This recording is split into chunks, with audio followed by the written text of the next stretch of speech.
Today is Shabbat Chazon, the Shabbat of vision.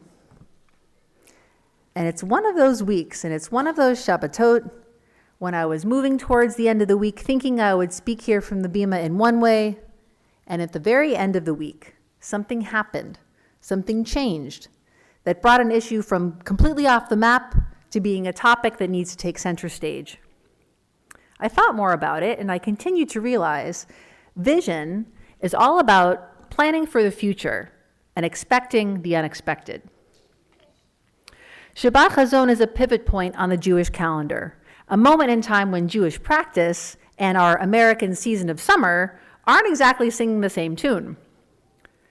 Outside the synagogue campus, American summertime is a season of relaxation and celebration. There's no school, kids are at camp, families are going on vacation. We have barbecues, long summer evenings, concerts, water parks. Baruch Hashem, we have air conditioning. It's a season of fun. But here at our synagogue at Adat Shalom, in Pico Robertson, La Brea, and the Valley, from Jewish neighborhoods nearby all the way to Israel, it isn't quite the same.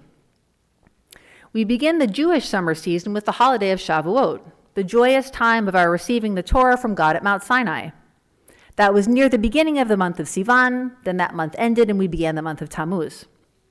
And right after the middle of that month, right after the full moon, we observed a fast day, beginning a period of time called the 3 weeks. At the beginning of this time period, on the 17th of Tammuz, we commemorated the siege of our holy ancient city of Jerusalem. We marked the day when the walls of the city were breached by an invading army. And next week, on the 9th of Av, we commemorate the destruction of the Beit HaMikdash, our holy temple in ancient Jerusalem. Right now, we're in a period called the 9 days, the first days of Av, when we commemorate the time that we knew our holy temple would fall. And today's Shabbat Chazon, the Shabbat immediately preceding Tisha B'Av, the 9th of Av, which is the day our temple was destroyed, the day that each year since then we commemorate its destruction. So we call it Shabbat Chazon because the first word of the Haftarah is Chazon, or vision. In the Haftorah, the prophet Isaiah implores us to take a look at our behavior, to stop doing wrong and to start doing right. This Haftorah is actually the third in a series of 3, the Tzlata de Poranuta, the 3 Haftorot of admonition. In contrast to our American summer season, these Haftorot are not happy. They warn of destruction. They remind us that things can go very badly. But coming up starting next week, we have a new series of Haftorot, the 7 of comfort, Shiva Dinechemta. Rabbi Beryl Wine, and I just learned this and I love it, calls these 7 Haftorahs the comfort zone. Shiva Dinechemta means 7 of comfort. These Haftorahs mark the 7 weeks leading up to Rosh Hashanah. The theme here is that no matter what, we can change for the better. And when we do, God will be here for us, cheering us on, doing everything God can do to help us succeed in doing right. Shabbat Chazon today is a pivot point, preparing us for the deep sadness of Tisha B'Av, yet also preparing us to enter the comfort zone. It brings us to a place in our sadness when we're almost ready, we're almost able to start feeling better. It's like in a good cry, a few moments before you're done and you just need like one more tissue. It's part of the process of letting go and moving on. It's all about vision. And vision is all about planning for the future, while at the same time expecting the unexpected.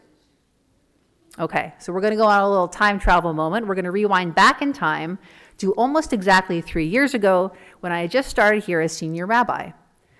It's hard to even imagine what this was like, but October 7th hadn't happened yet. During the summertime, my colleague, Rabbi Feivel Rubenstein, got in touch with me. He lives in Texas now, but he grew up right here at Adat Shalom. He spent many years working at Camp Ramah in Ojai, and he explained he was coming back to the area to visit and officiate a bat mitzvah, and he was going to borrow one of our Sefer Torahs, one of our Torah scrolls. He explained, it's no big deal, I've done it before, it's all going to be fine.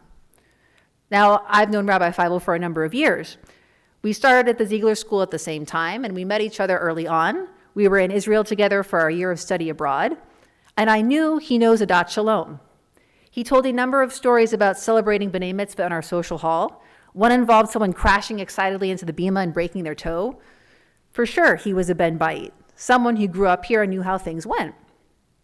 But when he came to campus and showed me our storage closet in which 4 Torah scrolls are kept and said this was totally normal, I found myself wanting to know more of the story. I had never seen or heard of such a thing before, and he didn't know the whole story as to why things came to be this way. So soon after that, I realized that in addition to the 4 Sifrei Torah we have in the storage closet and the 5 Sifrei Torah we have here on our ark, we have 2 more Sifrei Torah in our chapel, in the room that was once home to our daily minyan. That's a total of 11 Sifrei Torah, 11 Torah scrolls. I thought to myself, well, we certainly don't use all of these, and while I knew I might never find out the whole story of how the situation came to be, I also knew that we needed to have them checked to make sure they were kosher. And that requires a specialist, a sofer stam, a person trained to handwrite Torah scrolls. So 3 years ago, this action item entered my to-do list. For me, it was a top priority. But for the community, it wasn't quite the right time. We all know this is a synagogue. It takes leadership, coordination, and collective action to mobilize the resources to accomplish any project, especially a new project. A couple of months after this item made it onto my to-do list, I realized something. One might say I had a moment of vision. If I wanted to get this done, I would need to employ an essential rabbinic skill. That skill is patience. One of the things I've done over the past 3 years is build my relationship with the Dat Shalom's Tefillah Committee. Barry Bar-El, Judy Paz, Mitchell Gossett, Jamie Knoll, Sandy Cass, and the committee chair, Jonathan Marcus, are a great group. Over time, we've gotten better and better at working together, and about a month ago, an opportunity opened up. Our committee mobilized the resources to check all 11 of our Sifrei Torah. For me, it was a rabbinic dream come true.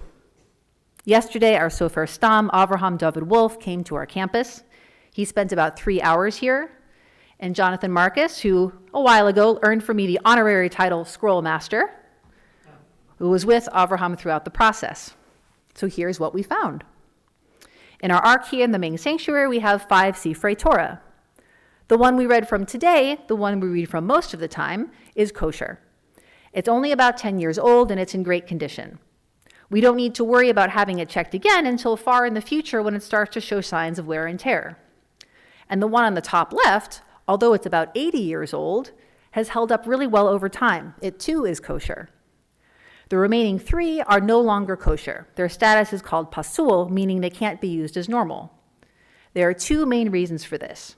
Over time, the ink on the parchment can fade away, or it can kind of crack and break off.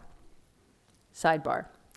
I don't know about any of you, but this whole conversation about wear and tear over time reminds me of a rather passionate debate that has gone on in my family about canned food. Obviously, canned food is preserved carefully and is intended to last a long time. Now, one side of the debate says canned food lasts forever. There is no need to worry about how long you've had it. The other side of the debate says nothing lasts forever. It's absolutely possible for canned food to spoil in the can if you wait long enough. I have not yet found resolution to this family debate. We can certainly talk more about it at Kiddush, but for now, back to the topic of Sifrei Torah. So Sifrei Torah are intended to last a long time, and they do. But eventually they do wear out. The same is true for mezuzot. We'll get back to that topic later.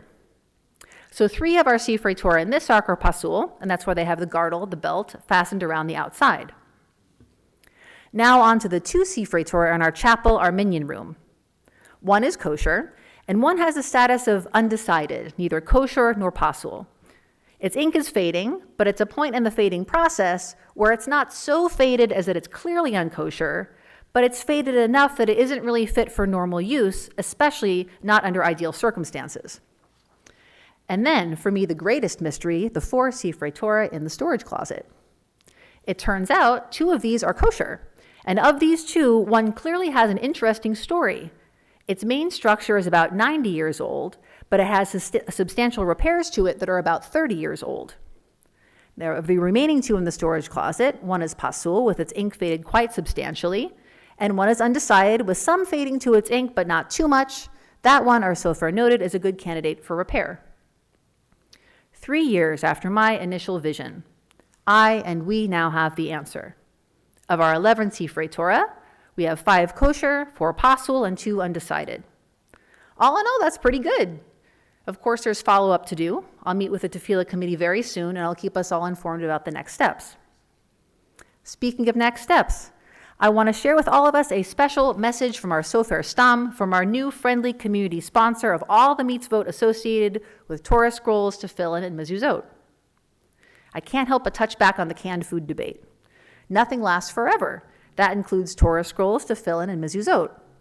These things wear out over time just like everything else. Of course, Jewish law provides specific instructions on how often these items must be checked to ensure they're still kosher. Before talking with our sofer yesterday, I thought that all of these items must be checked once every 7 years. It turns out that's only partially correct. According to the Shulchan Aruch, the most authoritative guide to Jewish law, tefillin must be checked once every 7 years. For those who aren't familiar, tefillin are special scrolls, like mini Torah scrolls, that are worn on the arm and on the head during prayers on regular weekdays, but not on Shabbat or holidays. Now, mezuzot, the mini Torah scrolls that we have on our doorposts, those actually need to be checked more frequently, twice every 7 years. And Sifrei Torah, regular full-size Torah scrolls, once we know their status, and once we know how to keep an eye out for fading and cracking of the letters, they only need to be checked when we notice that there's a problem. Now, of course, there are those people in those communities who go above and beyond when it comes to mitzvot, especially in the case of mezuzot and tefillin. Some communities have a custom of checking these items once each year in the month of Elul, and as we all know, that month is next up on our calendar. So here's what I recommend for our community. If you have mezuzot or tefillin, and you don't have any idea when they were last checked or whether they've ever been checked at all, it is most worthwhile to take the opportunity to have them checked and repaired. We all know that words of Torah are powerful, and these specific words of Torah, physically written and mini size so they're personal to us, are truly beautiful mitzvot, very meaningful to engage with. That's my mitzvah plug for this Shabbat. And all of this, all I have to share with you today, it all started with vision. Vision is about planning for the future while expecting the unexpected. It's about noticing things, knowing they're important, knowing they're urgent, while being willing to still be patient, to recognize that sometimes it takes the time it takes. It's about embracing the reality that as we live life, things come up, things we could never imagine or predict, and being curious about how we can best position ourselves for success as reality continues to change. As we continue to enjoy the summer season of fun, may we all remember to set aside some time to envision the future, to find the curiosity and the willingness to expect the unexpected, and to prepare ourselves for the best possible outcome. Shabbat Shalom.